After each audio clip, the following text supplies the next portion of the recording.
programa. Estamos con Daniel Chapel, director del Comité de Radio. ¿Cómo está, Daniel Chapel? Buenos días. Hola, ¿cómo estás? Buenos días. Gusto de escucharte y saludarte además, como a todos los colegas que están en RPP por el Día Mundial de la Radio. Muchísimas gracias. Igual hacemos extensivo el saludo, Daniel. ¿En qué etapa estamos de este proyecto, esta resolución que ya había implementado, entiendo, el Ministerio de Transportes y Comunicaciones? Me parece que estaba en etapa de socialización, de revisión. Sí, de hecho, se han cumplido el día martes, exactamente los 30 días útiles que manifestó el área de regulación de transportes, en el que habría para distintas organizaciones y personas, por supuesto, que querían opinar respecto de estos dos artículos. Esta breve norma que habla pues de la necesidad de contar con el chip. Y entiendo yo que durante estos días siguientes lo que va a hacer es recabar, procesar y analizar todas las opiniones, ¿no? Que entiendo yo que son muchísimas, que han venido además de diversos sectores relacionados a la gestión de riesgo de desastres, a la opinión pública en general y a diversos gremios y personas interesadas en participar en este debate. Sí, señor Chapel, muy buenos días. Le saluda Carlos González. Explícanos, por favor, por qué sería de gran utilidad que se habilite y se mantenga activa la funcionalidad de recepción del servicio de radio en FM. Sí, señor Daniel Chapel, ¿sí me escucha? Señor Chapel, ¿lo tenemos? Vamos a retomar la comunicación con Daniel Chapel, director del Comité de Radio, sobre este proyecto, Carlos, que a todas luces es importantísimo, ¿no? Que todo celular, que todo peruano, ¿no? Que todo peruano, porque todo el mundo tiene un celular. Eso es, o casi todo el mundo, está claro. La mayoría de peruanos tienen un celular.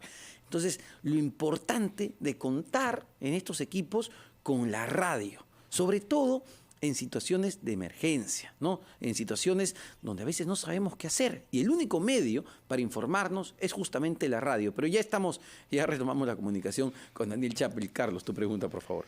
Sí, señor Chapel, muy buenos días. Le saluda Carlos González. La consulta era que nos explique por qué sería de gran utilidad que se habilite y se mantenga activa la funcionalidad del servicio de radio en FM en los teléfonos celulares, ¿no?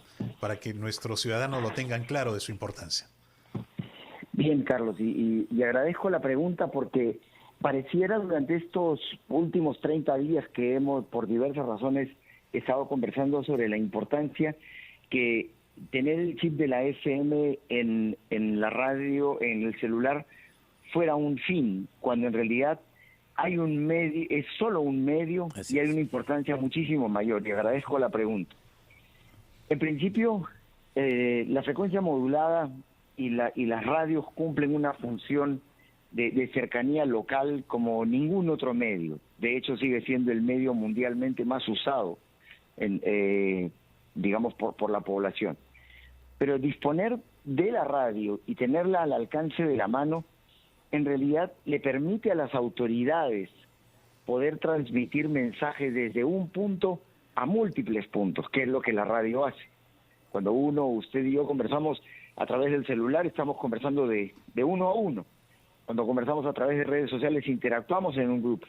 Cuando la autoridad necesita una alerta, una alarma, una instrucción precisa, una orden de evacuación, necesita llegar de una sola persona a múltiples.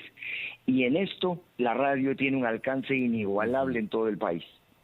Casi 6.000 estaciones de radio en el momento que celebramos este Día Mundial en el Perú, y una presencia prácticamente en todos los distritos, provincias y regiones, nos hace pues contar con un alcance inigualable. Y allí es donde viene la importancia, porque si el celular como instrumento, como digamos, dispositivo que carga una serie de aplicaciones y entre ellas tiene el chip de la frecuencia modulada, necesariamente debe contar con la radio para que la radio cumpla con el propósito, sea un momento de entretener, sea de informar o en este caso de salvar vidas, precisamente por la capacidad que tiene de recibir un único mensaje.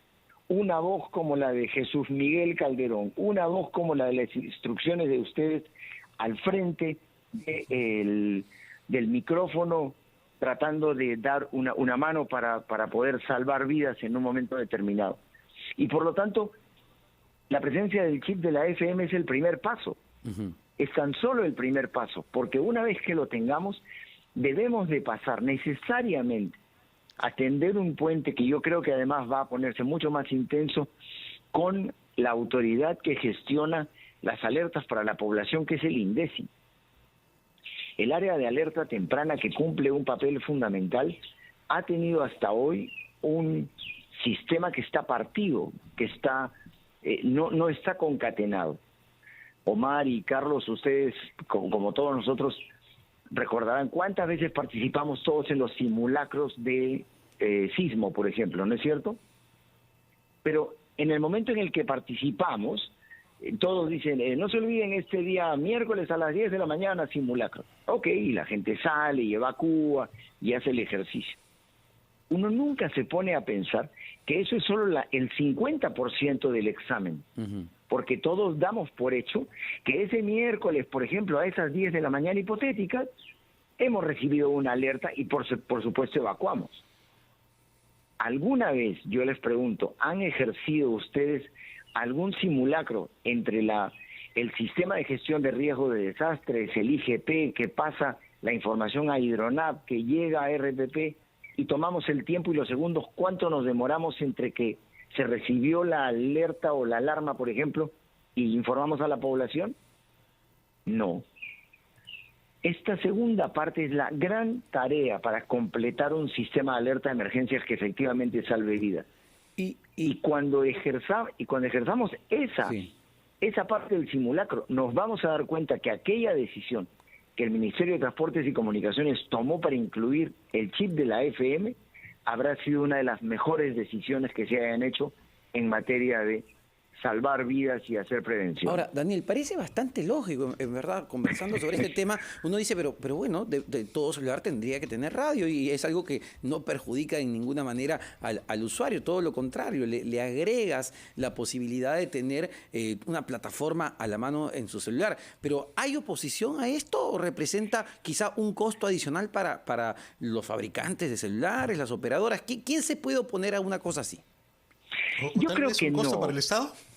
No supone costo alguno para el Estado. La infraestructura la pone, de hecho, la radio, y el chip de la FM está incluido en una inmensa proporción de los celulares, digamos, que se fabrican en el mundo. Yo diría, a excepción actualmente de lo que uno conoce como los últimos modelos de iPhone, que ya carecen de este chip, y a los que la norma no se opone. Es decir, la norma, entiendo yo, que enfatiza que aquellos celulares que disponen de la facilidad técnica para habilitar el chip están obligados a ingresar en el Perú con el chip habilitado. Pero digamos que mañana alguien fabrica un celular que no tiene chip, que ya no tiene la facilidad, será una decisión finalmente, como creo que tiene que ser, de las personas a decir, señor, ¿su celular es smart o no es smart? No, el mío no es tan smart porque no tiene chip. Ok. Esa es la decisión del consumidor, claro, si es que lo quiere hacer. Pero Daniel, para que quede claro, es decir, no se está obligando a los fabricantes, operadoras, que introduzcan la radio, sino lo que se está haciendo es, oye, ese celular ya viene con el chip de radio, lo que tienes que hacer es activarlo, habilitarlo. Exactamente.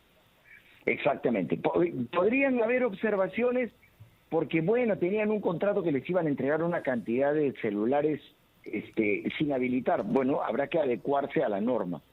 Pero allí donde el fabricante no lo hace, y concretamente el caso de iPhone, porque ha desatado una inmensa polémica en los Estados Unidos para cuando sucedió de su no habilitación del chip, porque colisionaba, por ejemplo, con los desastres como el huracán Sandy, uno que hubo en los Estados Unidos en la parte de Nueva York, muy fuerte, justo en momentos en que no había chip ya habilitado y hay gente que no se informó a tiempo. Pero el hecho es de que aquí, en un marco de libertad, y las personas toman la decisión, lo que estamos dándoles es un pequeño empujón para decir, tú quieres un celular que en una condición extrema de un desastre no tiene FM, bueno, pues tienes que ser consciente que va a consumir tu plan de datos, va a consumir energía en exceso y va a hacer que consumas, por supuesto, y congestionar la red. O sea, consumes, cargas y congestionas, ok. Pero si yo tengo un celular con radio y tengo acceso gratuito, ahorraré energía, escucharé de un punto a multipunto todas las instrucciones que tengan que decirme y estaré a salvo yo y mi familia. Pero como les decía Omar y Carlos, esto es solo la parte inicial, porque haber conseguido, creo, de sensibilizar a la autoridad como el Ministerio de Transportes y de contar, como esperamos todos, que no haya una mayor oposición, sino probablemente los temores razonables a que esto pueda ser una imposición, y creo que hay que remarcarlo bien, que este es en un ámbito de libertad de elección. Creo que debe tener más bien el beneplácito, incluso hasta el trabajo conjunto con todos los medios posibles, incluyendo desde redes sociales hasta las mismas telecomunicadoras. Porque creo que en un momento de desastre lo que se necesita, y como lo remarcamos nosotros en algún momento, es un principio de redundancia. Todos los medios están incluidos. Es un principio de seguridad pública y de alcance nacional. Como tú empezaste diciendo, Mar, no hay nadie en un momento de desastres que tiene que quedar fuera de la recepción de un desastre. Sea porque tienes plan, no tienes plan, las personas tenemos que, ser salvadas todas, y por lo tanto la autoridad necesita de llegar a ellos de todas las maneras posibles. Perfecto. ¿No? Perfecto, Daniel. Muchísimas gracias. Sí, bueno, esperemos, y la verdad que todos estamos con expectativa y con la mejor predisposición también para que la autoridad pueda entenderlo, pero en lo que vamos a trabajar, al margen de estar en este compás de espera, es con la gente de INDECI, y volveremos a ustedes, probablemente a Omar y Carlos, con la facilidad que ustedes tienen para comunicar todas esas buenas medidas para la población, de la importancia de cumplir con el otro 50% de la adecuación en un sistema de emergencia. Tenemos que ponernos a ensayar, ustedes y los gestores de riesgos, cuántos segundos, cuántos minutos nos demoramos desde que recibimos una alarma hasta el momento en el que llegamos a las personas. Ese día habremos hecho el mejor simulacro para salvar vidas.